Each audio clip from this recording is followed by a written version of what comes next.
Hello students, in this video we will be learning about conditions needed for plant growth and various other things related to plant growth. Now, what conditions are necessary for plants to grow? Plants need several essential factors.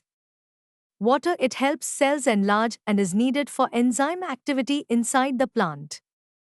Oxygen, required for respiration, which releases energy for all growth processes. Nutrients, these are used to build new cells and provide energy. Temperature, each plant grows best within its own ideal temperature range. Environmental signals like light and gravity guide the direction and stage of growth.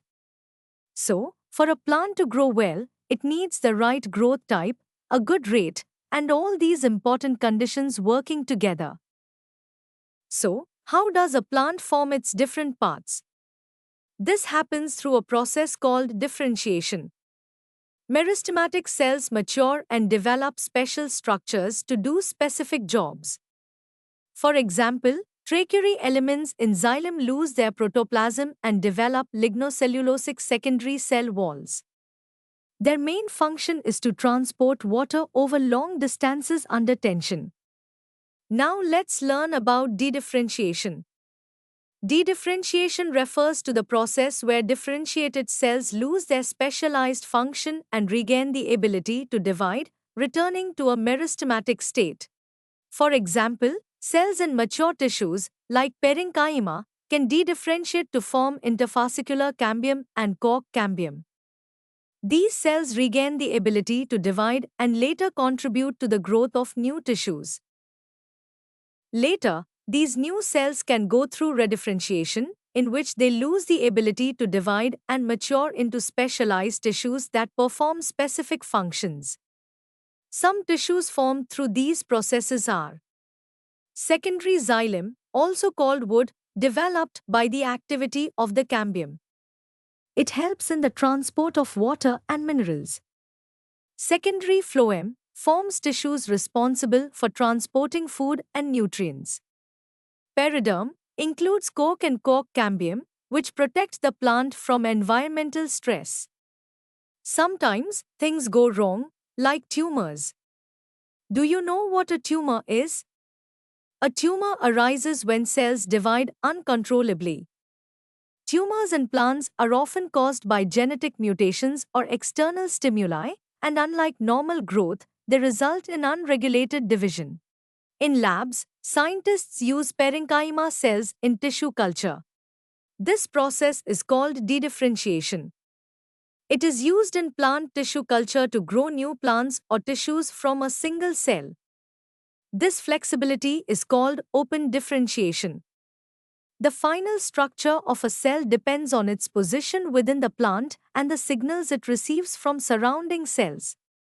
Examples of open differentiation: cells at the tip of the root differentiate into root cap cells.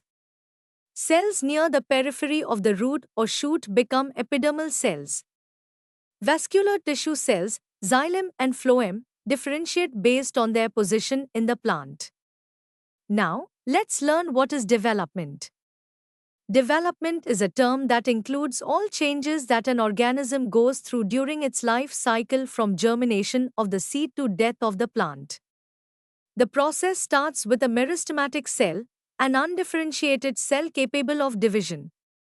After division, the cell undergoes plasmatic growth, increasing in size by producing more cytoplasm and organelles. Next, the cell differentiates, taking on a specific role such as becoming a xylem, phloem, or epidermal cell. During the expansion, also called elongation phase, the cell elongates, contributing to the growth of roots, stems, or leaves. The cell then matures, reaching its final functional form, such as a fully developed leaf or root cell. Over time, the cell enters senescence, where it ages and begins to break down. Finally, the cell dies, completing its life cycle, and its nutrients may be recycled for new growth. This entire sequence applies not just to individual cells but also to the development of tissues and organs in plants. Plants follow different pathways in response to environment or phases of life to form different kinds of structures. This ability is called plasticity. A great example is heterophyly. In cotton, coriander, and larkspur, leaves of the juvenile plant are different in shape from those in mature plants. In buttercup, the difference in leaf shapes produced in air and those in water shows heterophilous development due to environment. This is how plants adapt their forms and functions. To conclude, growth, differentiation, and development are closely related events. Development is often considered the sum of growth and differentiation. And finally, development is controlled by both intrinsic factors like genes and plant hormones, extrinsic factors like light, temperature, water, oxygen, and nutrients. We hope that you have understood the topic. You can now study chapter notes, watch video lectures, and solve MCQ tests of this chapter on EduRev to ensure you score well in your exams. And that's not all. You also get amazing courses for maths, science, English, Hindi, and much more for NEET. Thank you.